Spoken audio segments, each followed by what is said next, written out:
Hello everyone. Today we are going to analyze this frame using flexibility matrix method. Before analyzing, let us see the frame one time. In this frame, we have the columns AB and CD and the beam BC. In the columns, there are no loads. In the beam BC, we have a uniformly distributed load 4 kN per meter and it is acting for the full span. In the point B, we have a nodal point load 12 kN. It is acting towards the right side. For the columns, the moment of inertia is 4I and for the beam it is 1.5I. Height of the columns are 4 meter. Length of the beam is 6 meter. Now let us find the degree of static indeterminacy. In this frame, the number of unknown reactions and moments are 6. In the point A, we have the reactions HA, VA and the moment MA. In the point D, we have the reactions VD, HD and the moment MD. So totally we have 6 unknown reactions and moments. The available equilibrium equations are 3.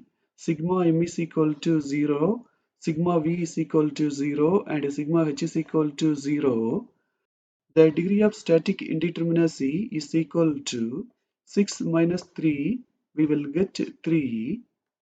Let us make this structure statically determinate by removing VD, HD and MD from the point D. You can see that from the point D, I have removed MD, VD and HD.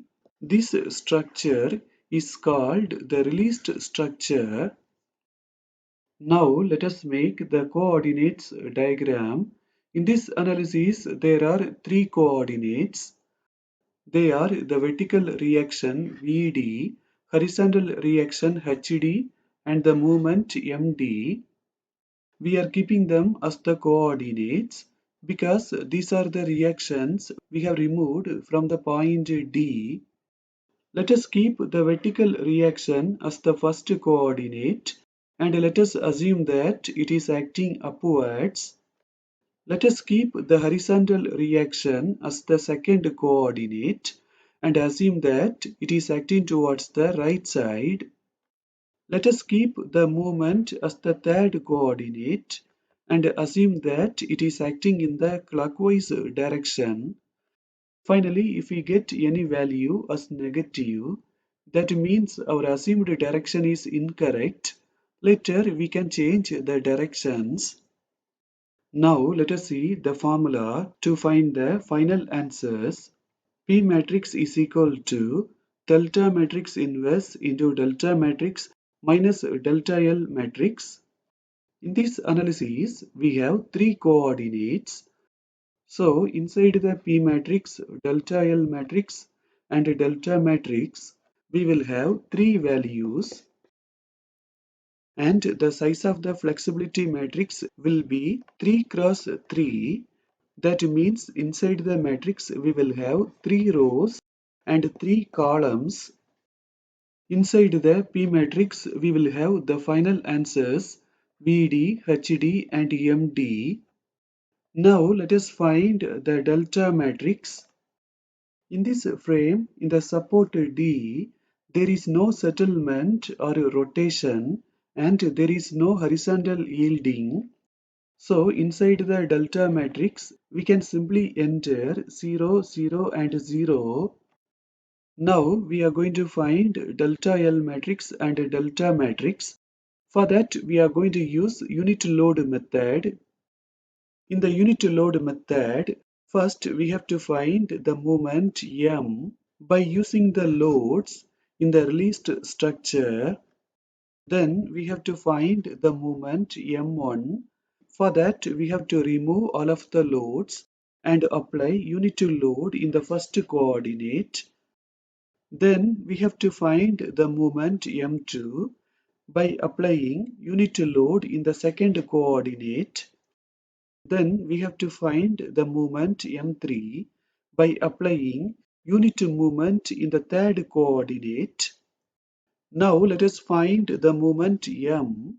For that we have to make sections in this frame. In this frame there are three different parts, DC, CB and BA. So we have to make three sections. You can see that I have made three sections. The first section in DC, the second section in CB and the third section in BA. Before finding the moments, let us make the free body diagram. I am going to split the frame from the point C and from the point B so that we will get three different parts. In the column CD, there is no load. In the beam CB, we have uniformly distributed load 4 kN per meter. Because of that, a reaction and a movement is developed in the point B. To find the vertical reaction, we have to multiply the load with the distance. 6 into 4, we will get 24. In the point B, on the right side, the reaction is acting upwards. So in the left side, it should be acting downwards. Now let us find the moment. For that, we have to multiply the load with the distance and distance by 2. When we do that, we will get 72. Since the load is acting in the clockwise direction, the developed movement should be acting in the anti-clockwise direction, and on the left side it should be acting in the clockwise direction. Now let us start making a table. We know that we have three members DC, CB and BA. Let us enter them. Let us enter the flexural rigidities. For DC and BA, the moment of inertia is 4I. So the flexural rigidities are 4EI and 4EI. For CB, the moment of inertia is 1.5I. So the flexural rigidity is 1.5 EI. In DC, I have made the section at a distance of x from the point D. So the origin is D and the limit is 0 to 4. For CB, I have made the section at a distance of x from the point C. So the origin is C and the limit is 0 to 6.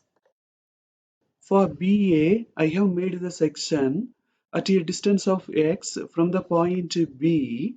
So the origin is B and the limit is 0 to 4. Now let us find the moments in the sections. We are going to find the moments in the left hand side. Clockwise will be negative and anti-clockwise will be positive. In DC, there is no load, so the moment will be 0. In CB, we have the uniformly distributed load 4 kN per meter. It is acting in the clockwise direction, so that will be negative and the distance is x. When the UDL comes, we have to multiply with the distance and distance upon 2. We can eliminate 2, so here it will be 2. X into x, x square, so minus 2x square. Now let us take BA. Up to the section, we have the moment and the point load. The moment is acting in the clockwise direction, so that will be negative.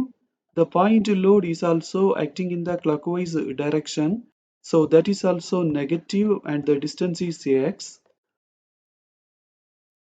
Now let us find the moment m1. For that, we have to apply unit load in the first coordinate. Now let us make the free body diagram. In the point D, we have applied unit load upwards. So on the right of C, it will be acting downwards. On the left of C, it will be acting upwards. And on the right of B, it will be acting downwards. And here it will be acting upwards. Now let us find the moment in the point B. For that, we have to multiply the unit load with the distance. 1 into 6, we will get 6. The unit load is acting in the anti-clockwise direction, so the developed moment will be acting in the clockwise direction, and here it will be acting in the anti-clockwise direction. Now let us find M1 in DC. For this load, there is no perpendicular distance, so in DC, M1 will be 0. Now let us find M1 in CB. This unit load is acting in the anti-clockwise direction, so that will be positive and the distance is x. 1 into x, we will get x. Now let us find M1 in BA. For this load, there is no perpendicular distance. This moment is acting in the anti-clockwise direction, so that will be positive. Now let us find the moment M2. For that, we have to apply unit load in the second coordinate. Now let us make the free body diagram. In the point D, we have applied unit load towards the right side. So here it will be acting towards the left side, here towards the right side, here towards the left side, and here towards the right side. Let us find the moment in the point C. For that, we have to multiply the unit load 1 with the distance 4. 1 into 4, we will get 4. This load is acting in the anti-clockwise direction, so the developed moment will be acting in the clockwise direction. Here in the anti-clockwise direction, here in the clockwise direction, and here in the anti-clockwise direction. Now let us find M2 in DC. This load is acting in the anti-clockwise direction, so that will be positive and the distance is x. 1 into x, we will get x. Now let us find M2 in CB. For this load, there is no perpendicular distance. This moment is acting in the anti-clockwise direction, so that will be positive. Now let us find M2 in BA. This moment is acting in the anti-clockwise direction, so that will be positive. This load is acting in the clockwise direction, so that will be negative, and the distance is x. 1 into x, we will get x. Now let us find the moment M3.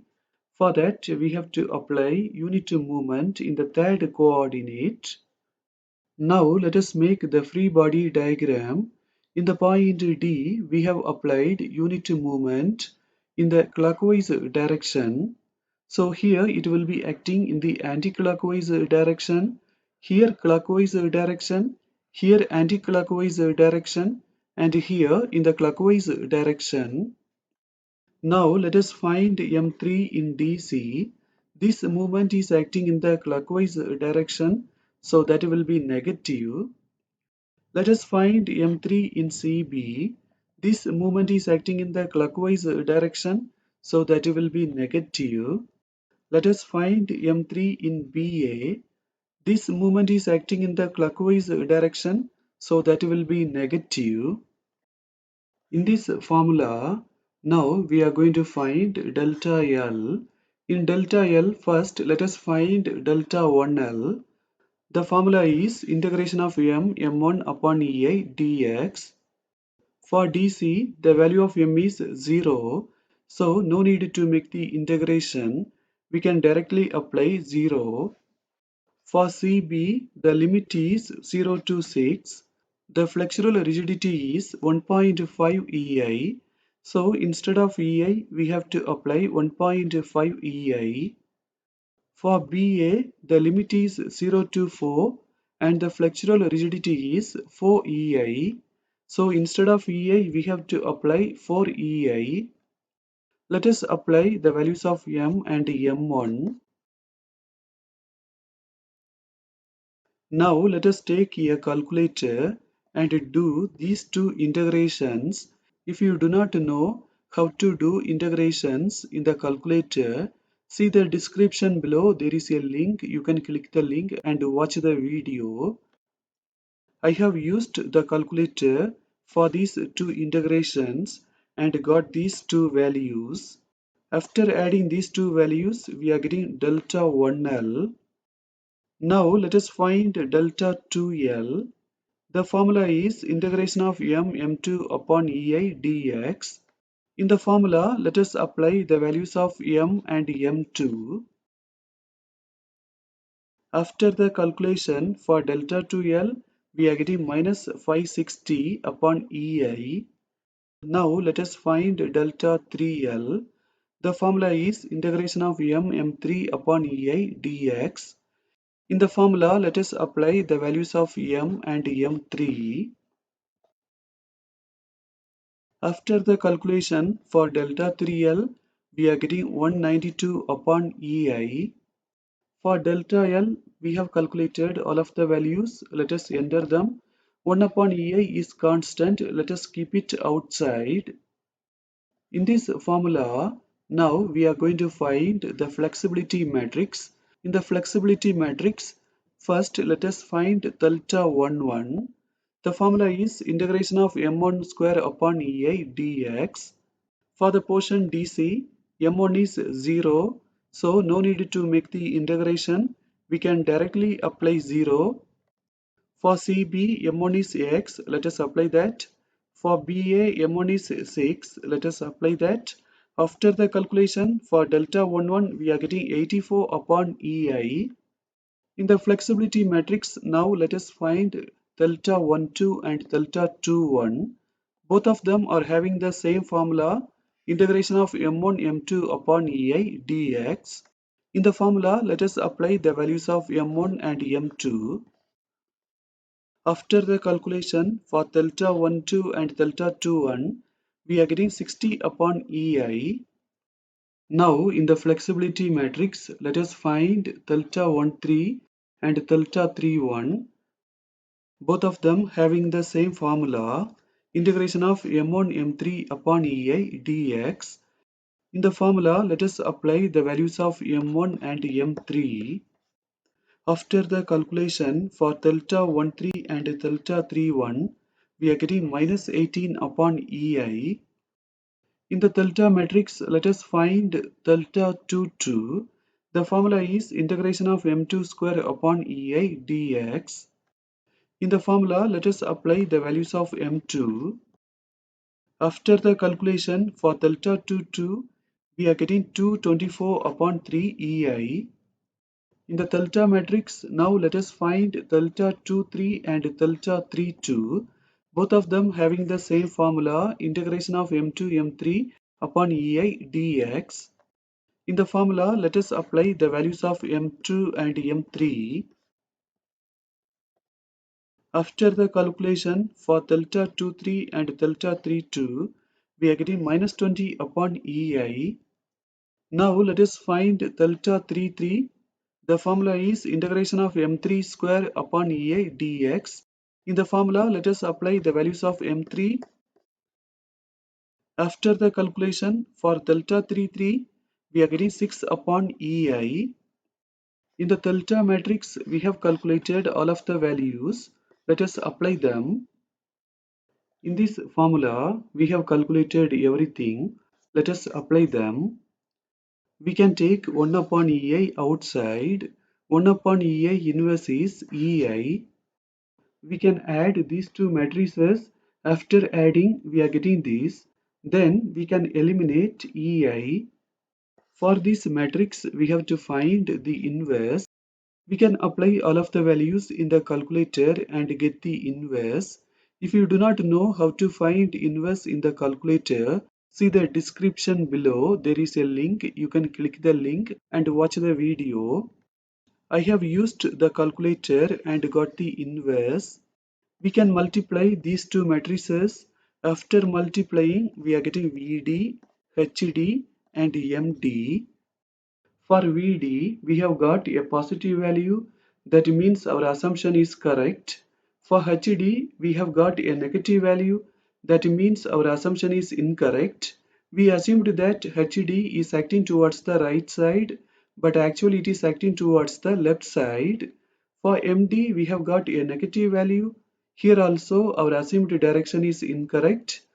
We assumed that MD would be acting in the clockwise direction, but actually it is acting in the anti-clockwise direction. By applying the rule sigma h is equal to 0, we can find HA. By applying the rule sigma v is equal to 0, we can find VA. To find MA, let us take moment about A. Let us assume that MA is acting in the anti-clockwise direction. For MA, we have got a positive value. That means our assumption is correct. MA is acting in the anti-clockwise direction. Now let us make the free body diagram. If we have this diagram, we can easily make the shear force and bending moment diagrams. Here you can see the shear force diagram. You can draw the bending moment diagram by superposition method. Now we are going to end this session. Thank you for watching this video.